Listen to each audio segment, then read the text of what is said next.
శేఖరు. నా పేరు రాజు. నాకు ఫుడ్ అంటే మోజు. ఇవాళ మనం ఒరిస్సాలో ఉన్నాం. ఒరిస్సాలో కూడా బరగడ్ డిస్ట్రిక్ట్ అత్తా బిర్యానీ ఏరియాలో ఉన్నాం అనమాట. ఇక్కడ ఈ ఏరియాలో Manoj hotel come family restaurant అనమాట. ఇది కొన్ని సంవత్సరాల క్రితం దావానే, కానీ నేను వచ్చేటప్పటికి సడన్ గా హోటల్ కమ్ ఫ్యామిలీ రెస్టారెంట్ అయిపోయింది. నమస్తే. ఈయన పేరు మీద పెట్టుకోండి, మనోజ్ కుమార్ ప్రధాన్ ఈయన పేరా. ఈయన పేరు మీద దావా పెట్టుకున్నాడు ఈయన. ఇంకోండి కనిపించే ముగ్గురున్నారు చూసారా, ఇలా అందులో కింద కూర్చున్న ఇద్దరు మన సబ్స్క్రైబర్స్ మధ్యలో నిలబడ్డాడు చూసారా, ఆయన ఇందులో పనిచేసే వంటాడు అనమాట. మనల్ని ఈ పాయింట్ రిఫర్ చేసి ఇక్కడ తీసుకొచ్చింది కూడా వీళ్ళిద్దరు అనమాట. అది సంగతి.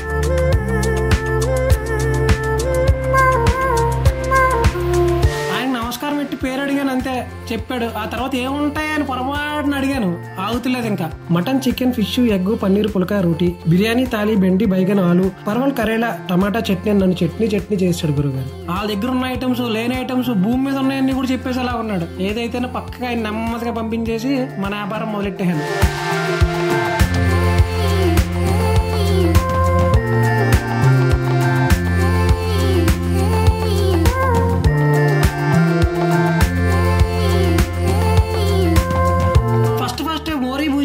ఒక ఐటమ్ తీసుకొచ్చాడు గురుగారు. మోరీ అంటే డ్రైనేజ్ కాదు గురుగారు. మరమరాలు తీసుకొచ్చి ఓ పాన్లో వేసి దాంట్లో పచ్చిమిర్చి, ఎండుమిర్చి, కరేపాకు, రకరకాల ఇంగ్రీడియంట్స్ అన్ని వేసి గిరా తిప్పేసి తీసుకొచ్చి నా మొఖాన్ని కొట్టాడు. ఈ మోరీ భుజియాలో ఎల్లుల్లిపాయ తగిలినప్పుడల్లా అది అలా ఉందన్నమాట టేస్ట్. మసాలా కూడా చాలా డిఫరెంట్ గా ఉంటుంది. ఇక్కడ టేబుల్ మీద చాలా ఐటమ్స్ పెట్టేశాడు గురుగారు. దీంట్లో అయితే ఫస్ట్ రోటీ ట్రై చేసేద్దాము. రోటీ అంటున్నాను కదా, పూరిల్లా ఉన్నాయంటారు అనుకోవద్దు. ఇక్కడ రోటీలు కూడా అలా పొంగుతాయి అనమాట పూరిల్లాగా. అది రోటీ తీసుకొని ఈ దాల్ తడకలో ముంచుకొని తింటే అదో రకంగా ఉందన్నమాట. అది సంగతి. నెక్స్ట్ రోటీలోకి చికెన్ కర్రీ ట్రై చేశాను గురుగారు. ఈ చికెన్ కర్రీ గ్రేవీలా రోటీ ముక్క తీసుకుని అలా లోపల తోసేస్తే ఉంది సూపర్ అనమాట. అది ఈ చికెన్ కర్రీ రేట్ వచ్చి 100 రూపాయలు. 4 ముక్కలు ఎత్తాడు. గ్రేవీ కావాలంటే ముందే చెప్పండి, కొంచెం ఎక్కువ ఎత్తాడు అంతే.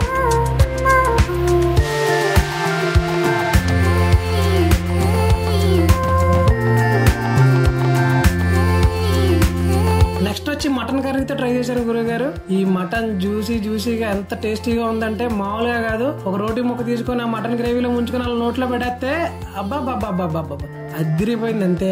దీని రేట్ వచ్చి 200 రూపాయలు. 4 ముక్కలు ఎత్తాడు. ఈయనకి అభిమానం ఎక్కువ, ఇంకో ముక్క ఎక్స్ట్రా కూడా ఎత్తాడు అప్పుడప్పుడు. ఇక్కడ చూసారా సలాడ్ కూడా ఇచ్చాడు మనకి.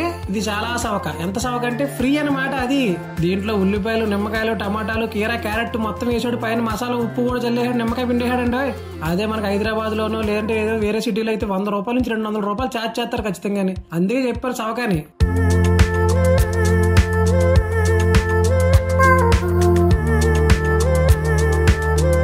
పక్కన ఎల్లో కలర్ లో కనబడుతుంది పులిహోర అనుకున్నారు కనుక, అలా అనుకుంటే మీరు పప్పులో కాలేసినట్టే. దీన్ని బిర్యానీ అంటారు ఇక్కడ, ఎందుకంటే వీళ్ళకి బిర్యానీ ఇలాగే వచ్చి చేయడం. ఈ బిర్యానీ రైస్ వేసుకొని దాంట్లో లైట్ గా చికెన్ గ్రేవీ కలుపుకొని తింటే అది కూడా బానే ఉందండి. కానీ సూపర్ అని చెప్పను, పర్వాలేదు అంతే. ఇంకా బిర్యానీ ఉన్నప్పుడు మటన్ గ్రేవీ ఎదురుగా కనబడుతున్నప్పుడు అది కూడా ఒకసారి కలపాలి కదా మరి, లేకపోతే మాట వచ్చేద్దే. పక్కన కూర్చోపెట్టుకుని ఏం అడగకపోతే బాగోదు కదా. మధ్యలో ఎలా ఉంది అని ఒకసారి అడగకపోతే మాట వచ్చేద్ది. మటన్ గ్రేవీతో కూడా కొంచెం ట్రై చేయి, చాలా మటన్ గ్రేవీ ట్రై చేయండి. పీస్ తీసుకోండి, అందులో పెట్టండి. అది నేను తినమని చెప్పలేదు కదా, పెట్టండి అని చెప్పాను అంతే. పెట్టిన తర్వాత వేడివేడి వైట్ రైస్ వేసుకుని దాంట్లోకి చేపల కర్రీ వేసుకుంటే, ఇక్కడ చేపలు చాలా టేస్ట్గా ఉంటాయండి. ఎందుకంటే వీళ్ళకి మహానది ఉంది పక్కన. వీళ్ళ సాయిల్ ఎఫెక్టో వాటర్ ఎఫెక్టో తెలియదు, కానీ చేపలు అయితే టేస్ట్ అదిరిపోతాయి అనమాట. అందుకే ఇక్కడికి వస్తే మాత్రం ఖచ్చితంగా ఈ ఫిష్ కర్రీ తినడం మర్చిపోకండి. దీంట్లో ఫిష్ లో కూడా 4 రకాలు దొరుకుతాయి మీకు. ఈ వేడి రైస్ లోకి ఆ ఫిష్ కర్రీ వేసుకుని తింటే అబ్బాబ్బాబ్బా, ఈ గ్రేవీ కన్నా కూడా టేస్ట్ గా ఉంది ఈ చేప.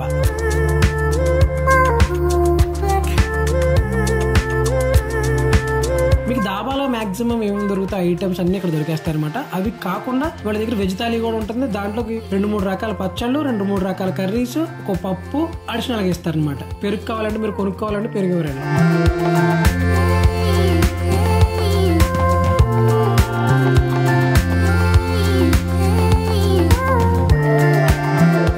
ఫైనల్ గా వీళ్ళ దగ్గర బాసీ పొకాలని దొరుకుతుంది. బాసీ పొకాలంటే ఏంటో నాకు ఫస్ట్ అర్థం కాలేదు. మీకు ఎవరికైనా బాసీ పొకాలంటే ఏంటో తెలుసా? తెలిస్తే కనుక కామెంట్ లో పెట్టండి ఖచ్చితంగానే.